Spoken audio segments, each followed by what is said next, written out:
বৌঠান, ঠাকুর বাবা, আমার গদাইকে আপনি আমার কাছে এনে দিন। আমি যে চারদিকে বড় অমঙ্গল দেখতে পাচ্ছি। আপনি আপনি অত ভাববেন না বৌঠান। ঠাকুর অত নির্দয় নন, সব ব্যবস্থা উনিই করবেন। আর তাছাড়া আপনি এমন অস্থির হলে এই ঘরবাড়ি সংসার কে দেখবে বৌঠান? আমি আমি আমি ডাইনি, আমি ডাইনি, আমি ডাইনি। বৌঠান, ও ঠাম্মা ঠাম্মা আমায় একটু কোলে নাও না ঠাম্মা। চলে যা, চলে যা, আমার সামনে থেকে চলে যা তুই। এ কি করছেন বৌঠান? আমি ডাইনি, আমি ডাইনি। আমি আমার স্বামীকে খেয়েছি, আমার বউকে খেয়েছি, ছেলেকে খেয়েছি। আপনারা ওকে আমার কাছ থেকে সরিয়ে নিন না বাবু। বৌঠান, ও রামকুমারের ছেলে, আপনার নাতি। এই বাপ মা হারা শিশুটির জন্যও তো আপনাকে সুস্থভাবে বেঁচে থাকতে হবে। আমি বাঁচতে চাই না, আমি আর বাঁচতে চাই না। বৌঠান, বৌঠান, আপনি অমন করবেন না। নিন, ওকে বুকে তুলে নিন, নিন।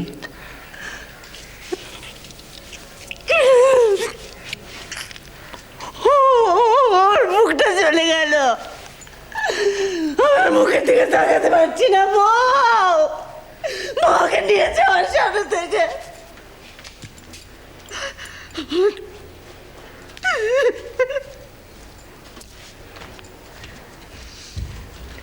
ওই কলকাতার কুলীন ব্রাহ্মণদের জন্য আমার বড় খোকা চলে গেল।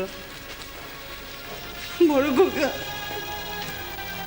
বড় খোকা, তুই কোথায় গেলি? কেন গেলি বড় খোকা? আমি জানি তোর খুব কষ্ট ছিল, তাই তুই আমার কাছে চলে আসতে চেয়েছিলি। ও বড় খোকা। বৌঠান, বৌঠান, আবার আপনি শুরু করলেন? আমি আর পারছি না। আচ্ছা আচ্ছা, আপনি এমন করলে আমরা কি করি বলুন তো? আমি আর নিজেকে ধরে রাখতে পারছি না। না বাবু,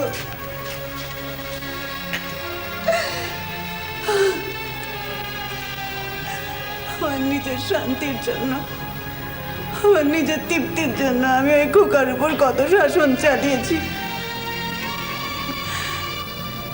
একদিনের জন্য আমার কথা পেলেনি। শেষ দিন পর্যন্ত মার ছিল ওর কাছে শেষ কথা।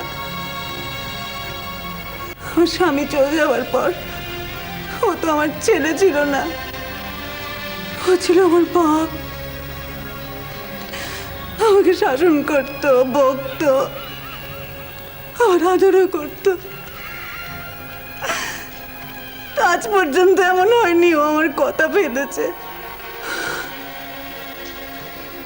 কেবল এই কলকাতা যাওয়ার কালে জোর করে আমার মত করিয়ে নিল। আমি না করতে পারিনি। আমার গদাইকে নিয়ে গেল জোর করে, বললে মা এখানে থাকলেও মানুষ হবে না, তাছাড়া আমার শরীরটাও বড় খোকা, তোর শরীর এত খারাপ ছিল আমি বুঝিনি কেন?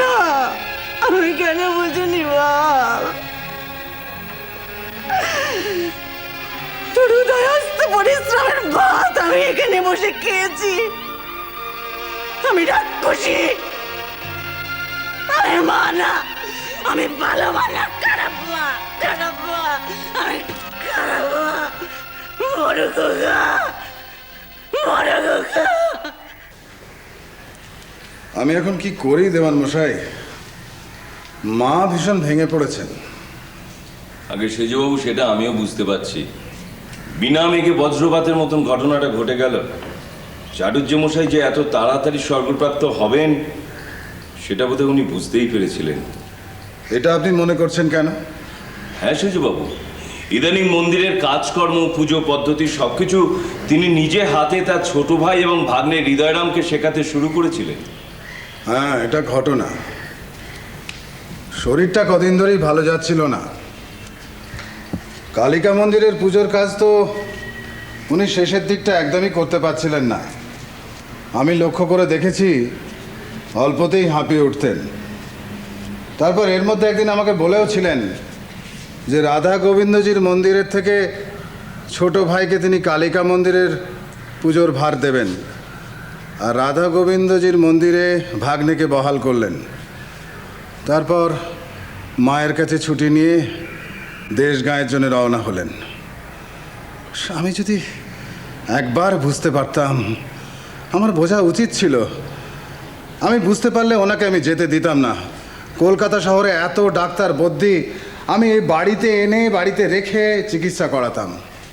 আগে সেজবাবু, রানীমাও তো সেই কথা বলে খুব আক্ষেপ করছেন।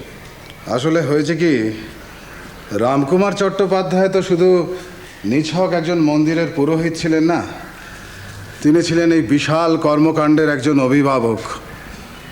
আপনার মনে আছে দেওয়ান মশাই, মন্দির প্রতিষ্ঠার দিন যেদিন ওজোর আপত্তি সব নস্যাৎ করে উনি যখন যাগযজ্ঞ শুরু করলেন, তখন আমার মনে হয়েছিল যে আমার মাথার ওপর একটা বিরাট বটগাছের ছায়া নেমে এসেছে।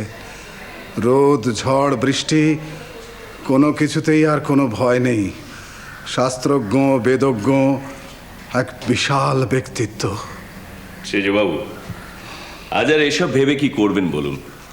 তবু আমাদের একটাই সান্ত্বনা যে তিনি তো শেষকালে রোগ ভোগ নিয়ে মৃত্যু যন্ত্রণার হাত থেকে মুক্তি পেয়েছেন। তিনি সজ্ঞানে স্বর্গলাভ করেছেন। তা বটে। তবে সেজবাবু, মন্দিরের কাজকর্ম তো সব ঠিকঠাকই হচ্ছে, কোনো রকম তো অসুবিধে হচ্ছে না? না, তা হচ্ছে না।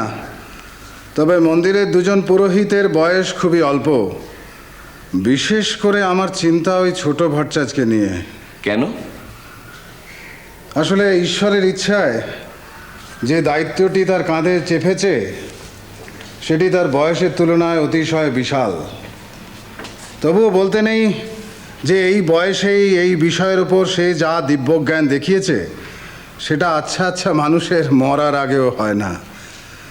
তবু দাদা তো ছিল মাথার ওপর, বাবার মতো 30 বছরের বড় দাদা।